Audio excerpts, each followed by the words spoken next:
Nesta lição abordaremos o tema idolatria, sob a perspectiva da família de Jacó e da família de Mica, da tribo de Efraim. Denunciaremos os ídolos modernos, que inclusive estão presentes em muitos lares cristãos. Por fim, mostraremos qual é o direcionamento bíblico para vencer o pecado de idolatria. Vamos juntos aprender a palavra de Deus.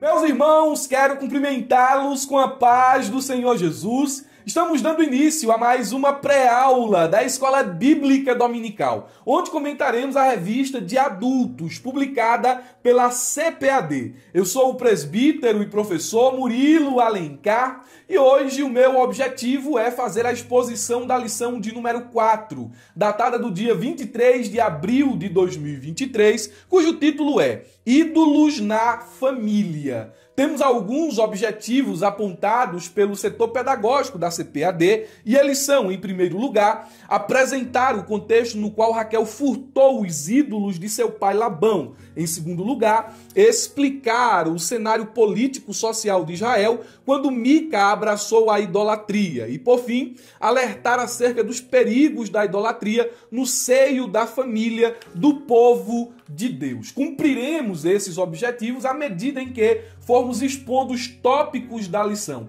E para isso eu peço que vocês que fazem parte da ferramenta EBD utilizem todos os recursos que exclusivamente estão disponíveis na plataforma da ferramenta, desde o fluxograma em imagem do nosso texto áureo, o fluxograma da leitura bíblica em classe, as reflexões das leituras diárias, o subsídio e todos os demais materiais. Os alunos da ferramenta EBD são assistidos em todos os pontos importantes da lição. Sem contar também que na plataforma da ferramenta temos material de marketing e divulgação, cursos de capacitação. Portanto, se você é professor da escola dominical e não é aluno da ferramenta, está me assistindo por meio do YouTube e quer melhorar as suas aulas, quer envolver seus alunos com o tema da lição, quer fazer crescer a sua escola dominical, a ferramenta EBD será um recurso indispensável para você. E o link está na descrição deste vídeo. Se você está pelo YouTube, se inscreva em nosso canal, ative o sininho para receber as notificações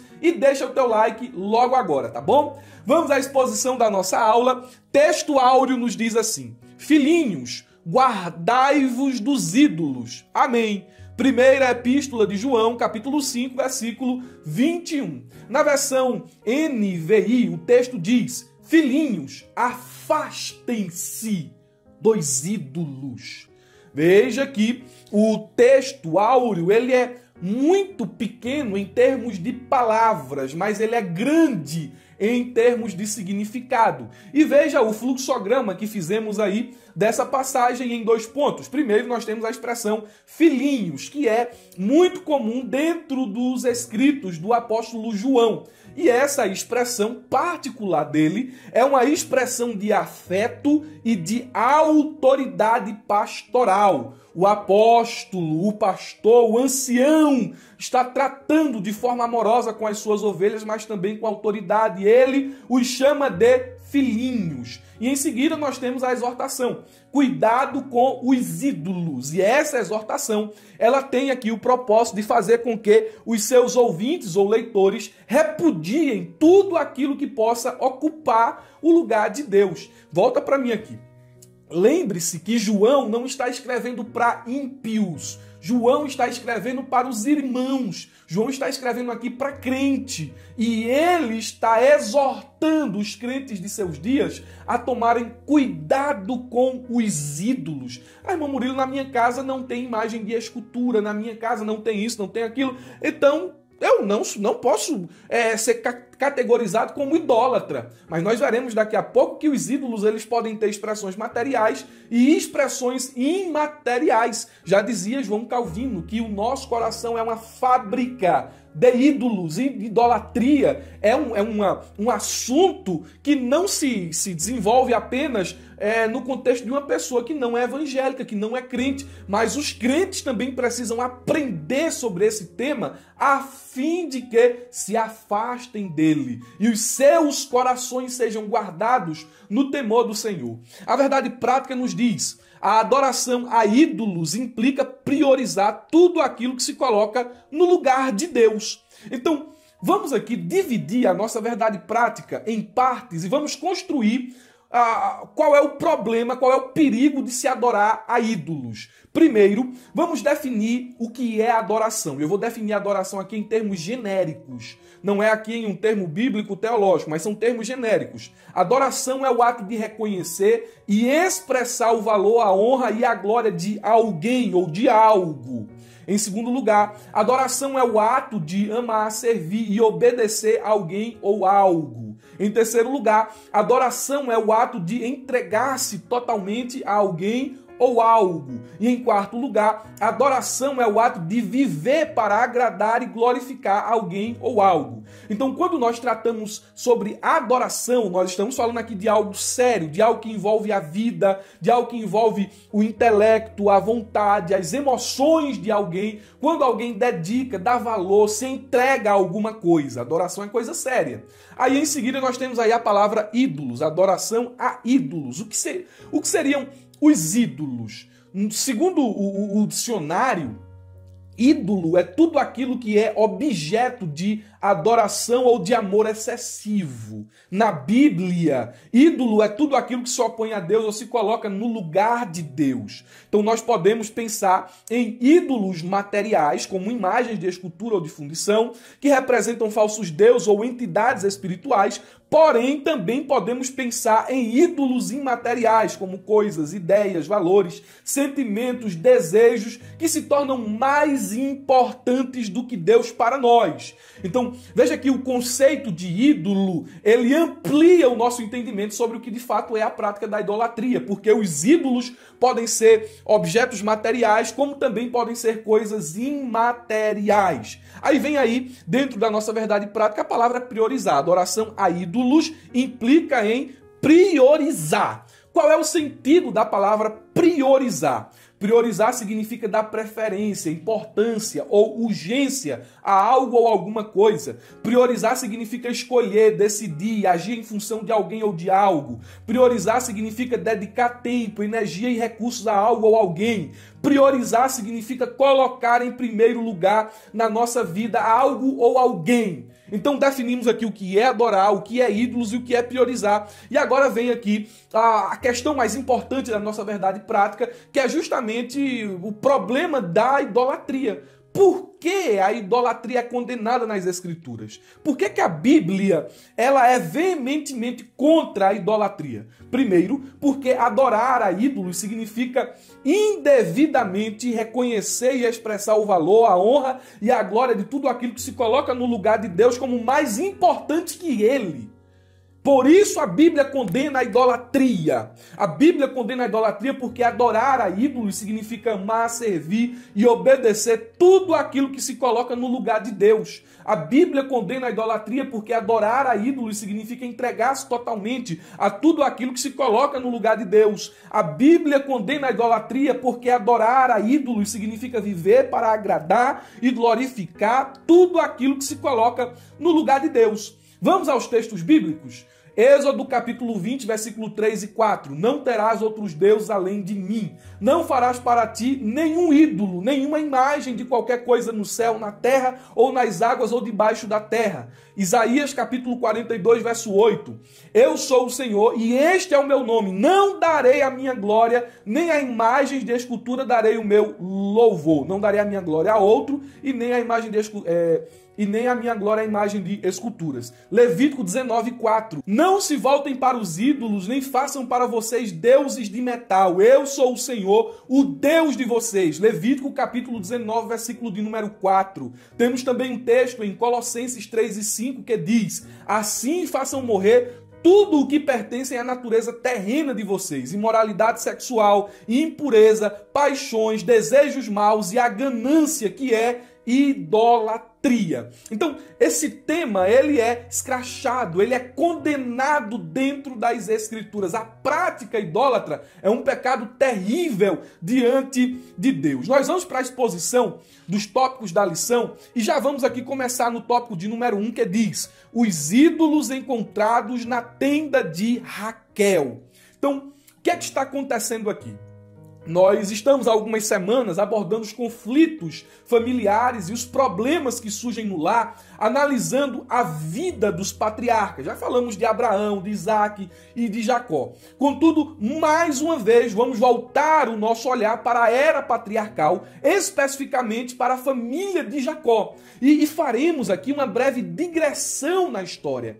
Como assim, irmão Murilo? Você vai fazer uma digressão. Essa digressão, ela diz respeito a uma volta nos textos bíblicos, porque na semana passada nós estudamos sobre o problema do ciúme na família de Jacó e nós analisamos o capítulo 37 em diante. Agora nós vamos considerar o capítulo 31 do livro do Gênesis. Por isso que há uma digressão. E o subponto de número 1 nos diz o seguinte: a fuga de Jacó e sua família para a terra prometida. Aqui nós encontramos o regresso de Jacó para aquilo que é chamado agora a terra de seus pais. O capítulo 31 inicia com a firme decisão de Jacó de voltar para a terra prometida. A disposição de Jacó de sair de Padã-Arã rumo à terra prometida está ancorada em 4 motivos robustos que estão aqui presentes no versículo 1 em diante.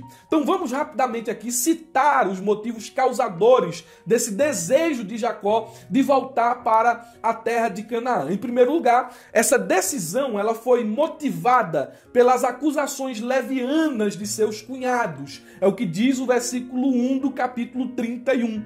Os cunhados de Jacó estavam falando mal dele, estavam o acusando de ter se enriquecido ilicitamente, roubando tudo o que era de Labão, seu sogro, que nós sabemos que é uma mentira. Em segundo lugar, Jacó ele está motivado e resoluto em voltar para a terra de Canaã por causa do semblante do seu sogro. É o que diz o versículo 2 e o versículo 5 do capítulo 31. Jacó ele percebeu, ele reparou que o rosto de seu sogro não lhe era favorável, pois seu enriquecimento e o comentário dos filhos de Labão levaram a uma hostilidade gelada com ele. E por esse motivo, seu semblante já não era mais o mesmo. Acabou a comunhão, acabou a espontaneidade e acabou o diálogo. Jacó estava percebendo esses elementos, esses sentimentos de hostilidade em relação à sua pessoa. Em terceiro lugar, o texto também nos apresenta, no versículo 3 e no versículo 13, que Deus ele dá uma ordem expressa a Jacó. Chegou o tempo de voltar para a terra dos teus pais. E é interessante que, antigamente, a terra de Canaã era uma terra estranha para Abrão. Agora, Deus está chamando esta terra que antes era estranha de terra dos patriarcas, de terra dos pais de Jacó. Aqui em Padã-Arã não é mais a tua habitação, aqui não é mais a tua terra. Tua terra é o local da promessa. Volta para lá, porque eu tenho algo contigo lá. E em quarto lugar, Jacó decide voltar para a terra de Canaã por causa do conselho de suas mulheres. Raquel e Lia eram cientes da esperteza de seu pai em prejudicar Jacó, mas também sabiam que o próprio Deus havia revertido isso em favor de Jacó. Por essa razão, elas aconselham Jacó a seguirem a orientação de Deus. Então, meus irmãos, dentro desse tópico de número 1 e o subponto 1, nós encontramos aqui os motivos provocadores do retorno de Jacó à terra prometida. Aí vem o subponto de número 2. Eu peço paciência a vocês aí nos cortes que provavelmente vão aparecer durante esta pré-aula. Estamos com um problema aqui de manutenção na câmera, ela está reiniciando sozinha, tá bom? Então se você vê um corte aí ou outro, é a câmera que está cortando aqui e eu estou reiniciando novamente a gravação de onde parei. Por isso há esses cortes, tá bom? Então vamos lá. Subponto de número 2. Labão descobre o furto de seus ídolos domésticos. Jacó fugiu e nesse interim da fuga, acontece um episódio inusitado. Raquel rouba o próprio pai. E o que nos chama mais a atenção é o que ela rouba. Ela rouba os terafins, os ídolos domésticos. Olha o que é que diz o texto bíblico. Gênesis 31 e 19. Tendo o ídolo Labão fazer a tosquia das ovelhas, Raquel furtou os ídolos do lar que pertenciam ao seu pai. Para a gente é um choque. Na casa de Labão tem ídolos. Na casa de Labão tem altar à idolatria, tem ídolos domésticos. Raquel, esposa do patriarca Jacó, está roubando ídolos. A Bíblia não explica exatamente por que Raquel roubou os ídolos de seu pai Labão. O texto bíblico apenas registra que quando a família de Jacó fugiu das terras de Labão, Raquel levou consigo os ídolos do lar da casa de seu pai. Os ídolos roubados por Raquel, como já mencionei, eram chamados de terafins. E esses ídolos basicamente eram reconhecidos como deuses do lar ou deuses domésticos. A propriedade desses ídolos era comum na cultura de vários povos da antiguidade que usavam eles na prática de adivinhação, espiritismo e adoração. Então, eram práticas que envolviam a posse desses ídolos. Mas além desse uso religioso e místico, em algumas outras culturas, os ídolos do lar também serviam a um propósito legal como objetos diretamente associados ao direito de herança e de liderança de um clã. Era como se fossem uma espécie de escritura ou de declaração de termo de posse. Era esse tipo de uso legal. Porém, a gente, considerando todo esse contexto, ainda assim não é possível determinar por que é que Raquel roubou os ídolos de seu pai Labão. Então, a partir das informações aqui que mencionei, nós podemos levantar aqui algumas suposições, possibilidades. Lembrando, são suposições, inferências teológicas. Vou levantar aqui algumas. Primeiro, provavelmente Raquel ela rouba esses ídolos porque talvez ela quisesse garantir o direito de herança e a liderança de seu marido sobre o clã de seu pai, pois os ídolos do lar, como já vimos, tinham esse valor legal em algumas culturas da época. Em segundo lugar, talvez ela fosse idólatra e apegada aos costumes pagãos de sua família, pois os ídolos do lar eram usados também para práticas religiosas e místicas, como já vimos aqui. Lembre-se que Deus ainda estava trabalhando no caráter da família de Jacó, tanto do próprio Jacó, como também de suas esposas e de seus filhos. Outra possibilidade, talvez ela tivesse uma relação conflituosa com seu pai e quisesse se vingar dele ou desafiá-lo por ter explorado seu marido por muitos anos. É também uma possibilidade válida à luz do contexto bíblico. Talvez também ela tivesse uma insegurança pessoal ou uma insatisfação com sua vida e buscasse nos ídolos uma fonte de conforto ou de esperança. São algumas possibilidades aqui que levou Raquel a furtar os ídolos de seus pais. Qual a possibilidade aqui que talvez você acredite que tenha levado ela a fazer isto? Se você coloca aí nos comentários, vamos interagir, tá bom? Agora, depois de ter percebido que foi furtado, é o tema do subponto 2, depois de perceber o desaparecimento de seus ídolos e também perceber que Jacó fugiu, Labão fez uma associação. Ele levou minhas filhas, levou meus netos e também levou meus ídolos. Vou buscar Jacó. O que acontece? Percebendo que foi enganado e furtado, Labão e seus homens começam a perseguir Jacó de forma implacável. E essa perseguição ela é motivada aqui, eu acredito que pelo menos por 3 causas. Primeiro, uma causa material. Acabou a fonte de riqueza, porque o rebanho de Labão era abençoado por causa de Jacó.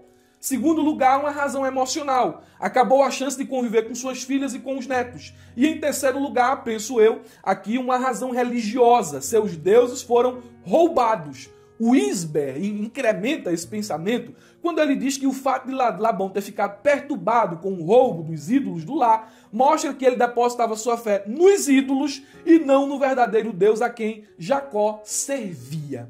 Temos aqui o terceiro subponto, que diz o seguinte: Raquel usa a mentira para esconder o ídolo. Quando Jacó saiu das terras de Labão, o seu passo era lento, porque ele estava levando consigo uma grande quantidade de animais, rebanhos, que ele conquistou, que ele ganhou enquanto trabalhava para Labão. Com ele também está as suas crianças, que ainda são pequenas, suas mulheres e uma quantidade significante de servos. Por essa razão, quando Labão ele persegue Jacó, logo o acompanha. E Labão faz várias indagações a Jacó, faz várias reclamações. Em seguida, ele acusa Jacó de ter roubado os seus ídolos. E isso motivou ali uma grande discussão entre os dois. Jacó jurou que não havia feito tal coisa. E Labão começa ali a fazer uma inspeção nas posses de Jacó, nas posses dos servos de Jacó, das esposas de Jacó e dos filhos de Jacó. Raquel, astutamente percebendo a forma implacável como seu pai procurava por ídolos e por uma razão para ferir Jacó, para prender Jacó e o acusá-lo, esconde de forma muito sagaz os ídolos debaixo da sela do camelo. E meus irmãos, o texto aqui é o capítulo 31, versículo 34 e 35, que diz o seguinte: ora, Raquel havia tomado os ídolos do lar e os pusera na sela de um camelo, e estava sentado sobre eles, apalpou Labão toda a tenda e não os achou. Então disse ela a seu pai: não te agastes, meu senhor, por não poder eu me levantar na tua presença, pois me acho com as regras das mulheres. Ele procurou, contudo não achou os ídolos do lar. Então, o texto que acabamos de ler nos mostra a atitude de Raquel diante da busca de seu pai pelos ídolos que ela havia roubado. E nós podemos observar aqui pelo menos 3 aspectos da atitude de Raquel ante essa situação. Primeiro deles, Raquel foi astuta. Ela soube esconder os ídolos em um lugar improvável e inacessível, a sela de um camelo. Ela também soube se aproveitar de uma situação delicada, o período menstrual. Ela usou essa desculpa para não se levantar diante de seu pai e evitar que ele revistasse a sela do camelo. Ela conseguiu enganar seu pai e preservar os ídolos. Em segundo lugar, Raquel foi desonesta. Ela mentiu para seu pai e para o seu marido. Ela não confessou que havia roubado os ídolos e nem os devolveu. Veja, desonestidade, mentira, astúcia. Ela enganou Jacó, ela enganou o pai, mas ela não podia enganar Deus, porque mais na frente Deus sabia que na casa de Jacó tinha ídolos e manda Jacó purificar a sua casa. Mas olha aqui mais uma atitude de Raquel, ela foi infeliz. Ela não encontrou satisfação nem segurança nos ídolos que roubou. Ela apenas se colocou em uma situação de risco e de culpa. A atitude de Raquel está aqui a nos ensinar que a idolatria é um pecado que nos torna astutos, desonestos, mentirosos e infelizes. A idolatria nos faz usar de artifícios para esconder o nosso pecado e nos impede de viver em verdade. A idolatria nos faz mentir para os outros e para nós mesmos, e também a idolatria nos faz buscar felicidade em coisas vãs e passageiras que nos impedem de viver em paz e em alegria. Nós podemos olhar para esse episódio e extrair esses pensamentos. E aqui eu queria elencar também, ainda neste tópico, as consequências do pecado de idolatria de Raquel. Primeira consequência, ela causou uma situação constrangedora e perigosa para Jacó, que teve que enfrentar a acusação de Labão sem saber do que se tratava. Jacó estava voando naquela situação, ele não sabia o que estava acontecendo. Ele não tinha furtado os ídolos e ele, na sua mente, pensava que ninguém de sua confiança também faria isso. Jacó teve que defender sua inocência diante de Labão e jurar que não tinha nada a ver com aquilo. Em segundo lugar, ela desonrou a Deus diante dos pagãos, pois Labão poderia pensar que Jacó e sua família eram idólatras e hipócritas, que diziam servir ao Deus de Abraão, mas na verdade adoravam aos ídolos de Labão. E por fim, ela se afastou de Deus em seu coração, pois ao roubar e esconder os ídolos, ela se rebelou contra a vontade de Deus e se apegou aos próprios caminhos. São alguns desdobramentos, algumas consequências da idolatria, das ações de Raquel. Nós devemos olhar para isso aqui e sentir santo temor. Todas as vezes que o nosso coração se apega a algo que ocupa o lugar de Deus, estamos nos afastando do Senhor. O segundo ponto da lição vai tratar sobre um santuário de deuses na casa de Mica. E aqui a gente dá um salto na história. Veja, estávamos falando da era patriarcal e aqui nós pulamos a era mosaica, nós pulamos o período de Josué e chegamos até o período dos juízes. E nesse período aqui, onde abordaremos a história de Mica, é um período onde o povo de Deus entrou em um ciclo de apostasia, opressão, arrependimento e libertação por meio dos juízes ou de líderes militares. E um dos episódios mais tristes do livro de Juízes é o da idolatria da família de Mica, que falaremos aqui, e de um episódio que aconteceu na tribo de Dan, que mostra o quanto Israel se afastou do Senhor e se corrompeu com os costumes dos povos vizinhos. E os primeiros 5 versículos do capítulo 17 do livro de Juízes resumem a religião de Mica, a sua história, que era uma mistura, ali a religião de Mica, era uma mistura de elementos do culto verdadeiro com elementos do culto falso. Este relato, aqui, subponto de número 1, vai falar sobre a idolatria e o caráter antiético de Mica. Esse relato aí, os primeiros versículos, ele começa com uma conversa na qual um homem chamado Mica confessa à sua mãe que roubou dela 1.100 peças de prata. Capítulo 17, versículo 2. Mica, ele não está preocupado com o roubo em si, é o que vai nos dizer o texto, a história, mas com a maldição que sua mãe pronunciou contra o ladrão. A história se passa nas montanhas de Efraim, no norte de Israel. Uma pausa rápida aqui, se os irmãos estão conseguindo compreender aí a aula com os seus recortes, digitem aí nos comentários, amém, amém, amém. Nossa câmera está com problema, vou repetir, ela está só reiniciando e às vezes a gente perde aqui o fluxo do raciocínio quando nos levantamos para iniciar a gravação novamente. Então eu espero que os irmãos estejam absorvendo o conteúdo desta aula. A câmera já passou por uma manutenção, mas não está apresentando aqui agora de novo o mesmo problema. Vamos resolver isso para que vocês não sejam prejudicados. Mas vamos lá. No desenvolver da história, Mica, ele devolve o valor que ele furtou à sua mãe com medo da maldição. E a mãe se alegra com a atitude de Mica e decide o abençoar. Ela clama ao nome do Senhor, ela usa o nome de Deus. Usar o nome de Deus não quer dizer que a pessoa é crente, né? Essa mulher, ela vai lá, consagra as peças de prata ao Senhor, para que depois, com uma parte ali do valor, ela faz uma imagem esculpida de metal. Versículo de número 4. Ela usa uma parte do valor para fazer um ídolo. E como todo ídolo necessita de seu altar e de seu ministro, Mica usa sua casa e seu filho para isso. E nós aqui podemos levantar alguns pontos já sobre essa história.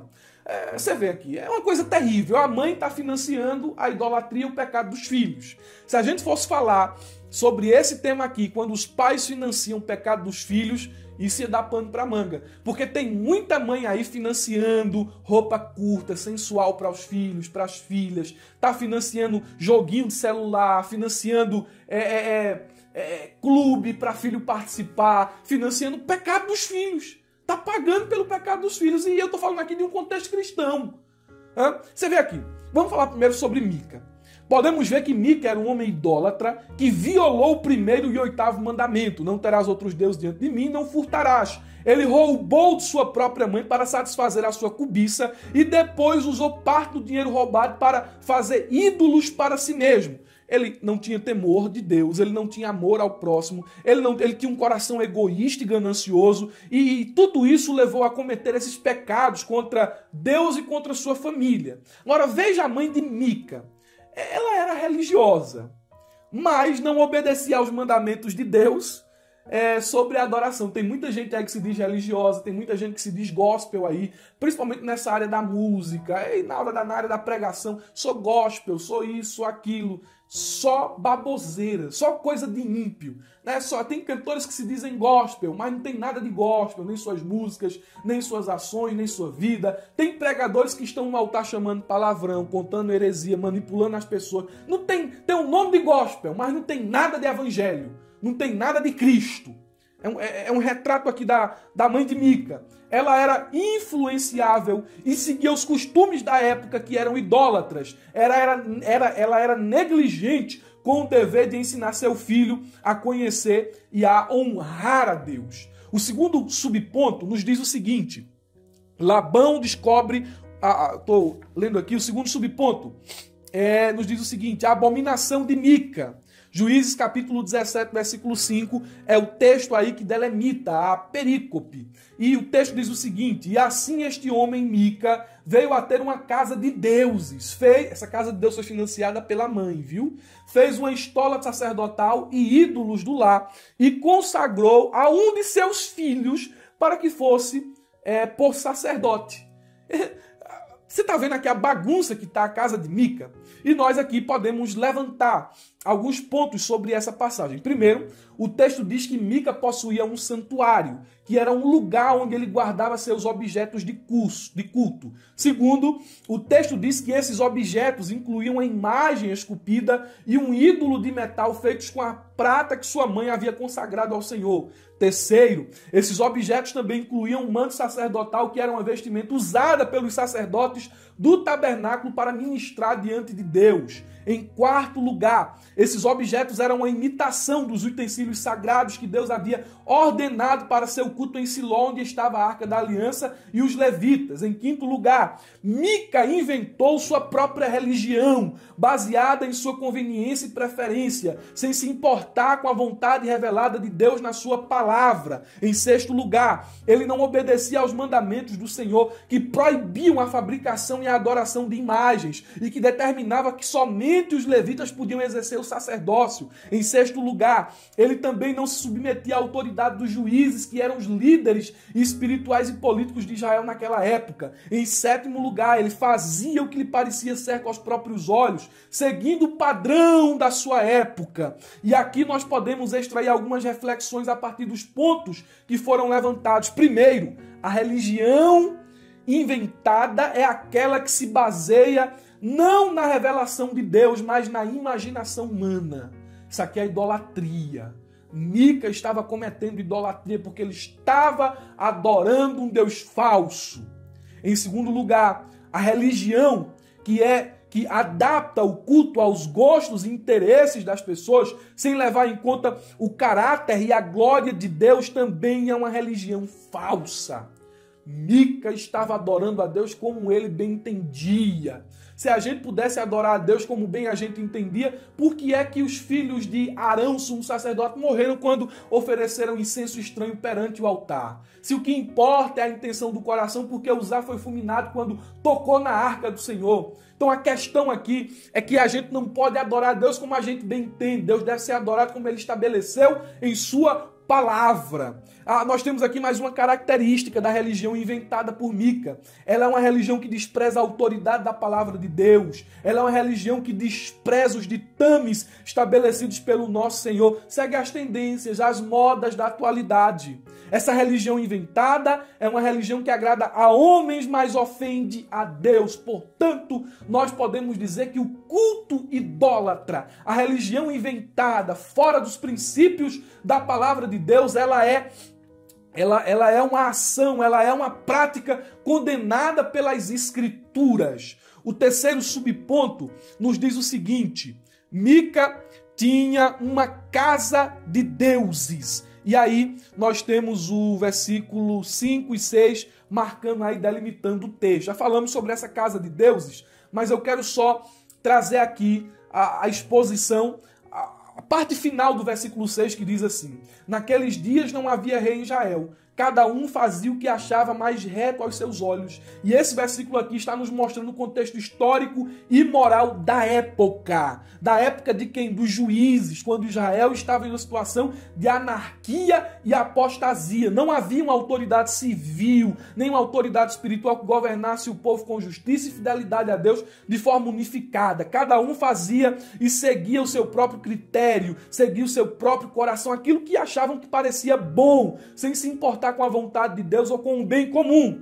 E nesse cenário de apostasia, Mica era um exemplo de alguém que vivia conforme os seus próprios padrões e e não conforme os padrões de Deus. Tem muita gente na atualidade vivendo assim. Vive segundo o curso da época. Vive segundo o modelo da época. E que época, meus irmãos, não estamos vivendo? Eu vi um pastor dizendo assim, pastor, alguém questionando o pastor, quando o senhor era jovem, o senhor pregava e acontecia sinal, maravilha, batismo, cura, conversão, por que hoje mudou? Aí o pessoal querendo criticar o pastor e o pastor devolveu a crítica, né?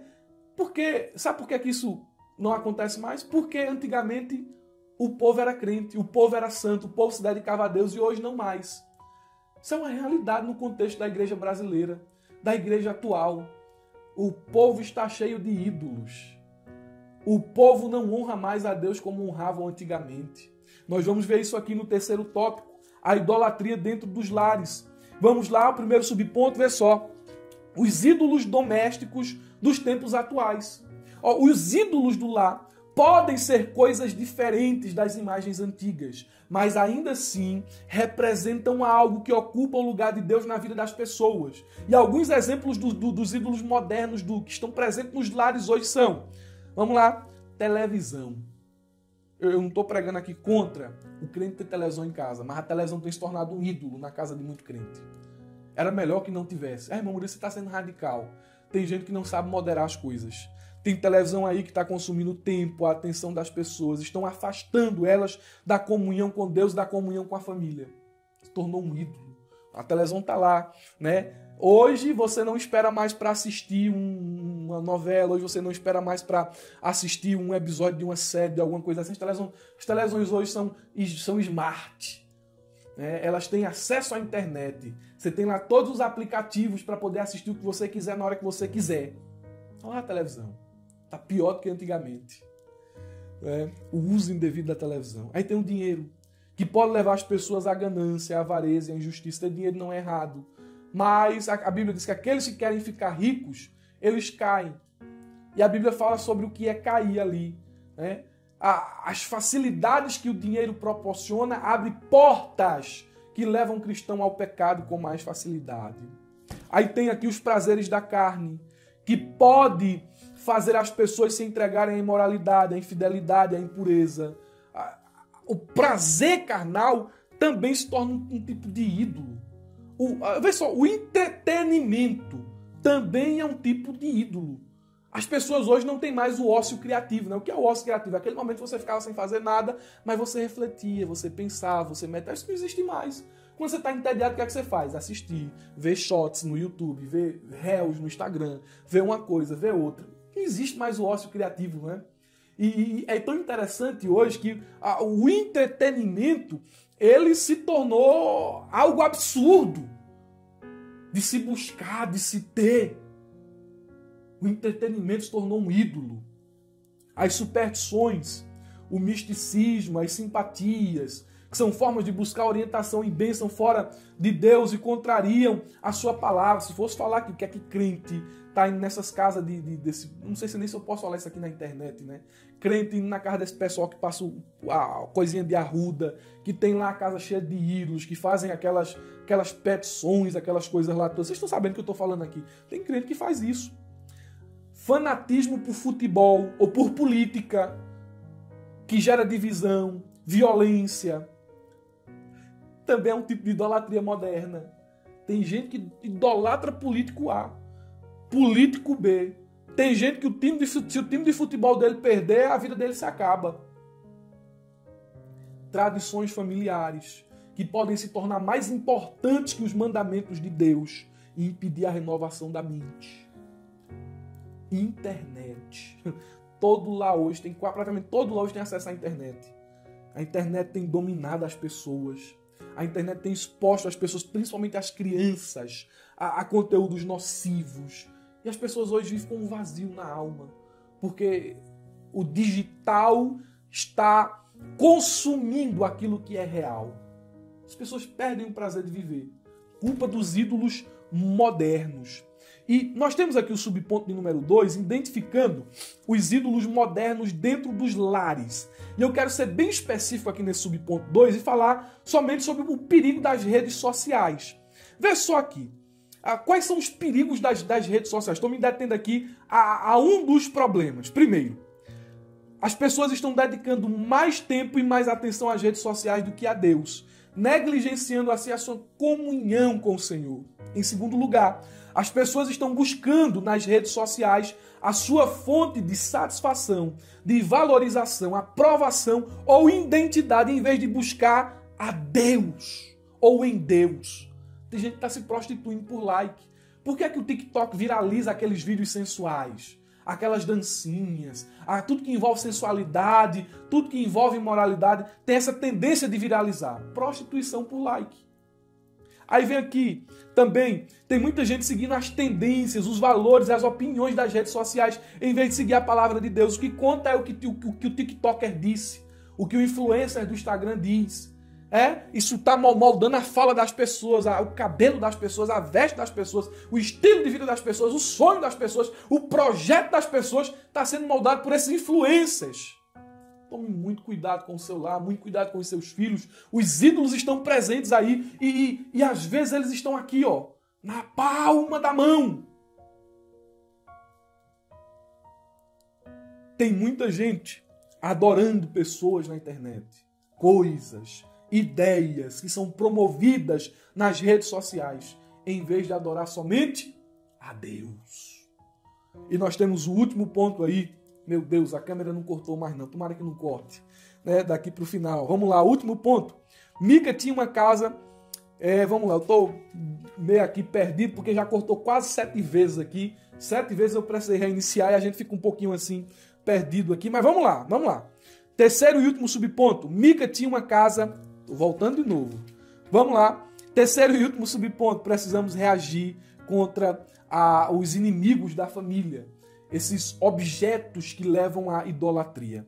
E eu quero destacar aqui algumas atitudes que o cristão ele precisa tomar caso ele deseje vencer a idolatria. Primeira atitude, reconhecer que só Deus é digno de adoração e louvor e que Ele é o único que pode nos dar a verdadeira felicidade, paz e salvação. Você tem que reconhecer isso. Segundo, você precisa examinar o seu coração e as suas atitudes e confessar a Deus os ídolos que ocupam o lugar dele em sua vida.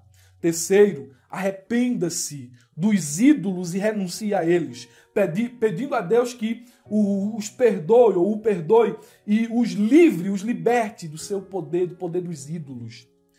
Quarto, busque em primeiro lugar a Deus, lendo a sua palavra, orando e obedecendo aos seus mandamentos. Quinto, cultive uma vida de gratidão a Deus por tudo que Ele te dá, sem cobiçar o que você não tem ou que pertence aos outros. Sexto, tenha cuidado com as influências negativas do mundo, da carne, do diabo, que podem nos seduzir a voltar aos ídolos. E quinto, buscar a comunhão com outros cristãos, que nos ajudam a crescer na fé e a resistir aos ídolos. Por isso, João está orientando os seus leitores, lá no nosso texto áureo, filhinhos, cuidado com os ídolos. E o contexto da igreja ali era um contexto onde uns aos outros, um crente edificava os outros para que juntos crescessem e vencessem o pecado de idolatria.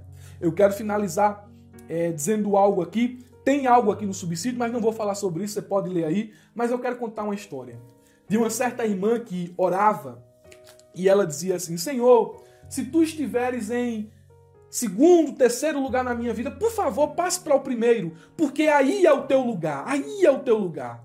E ela orava todos os dias essa oração de forma sincera. E Deus, vendo a sinceridade da irmã, um dia resolveu respondê-la.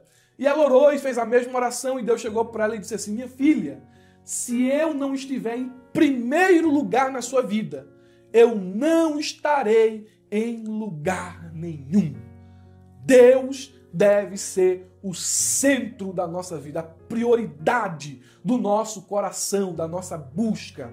Bendito seja o nome de Jesus. Desejo a todos vocês um ótimo final de semana, uma ótima aula de escola bíblica dominical e não se esqueçam, abra a jaula.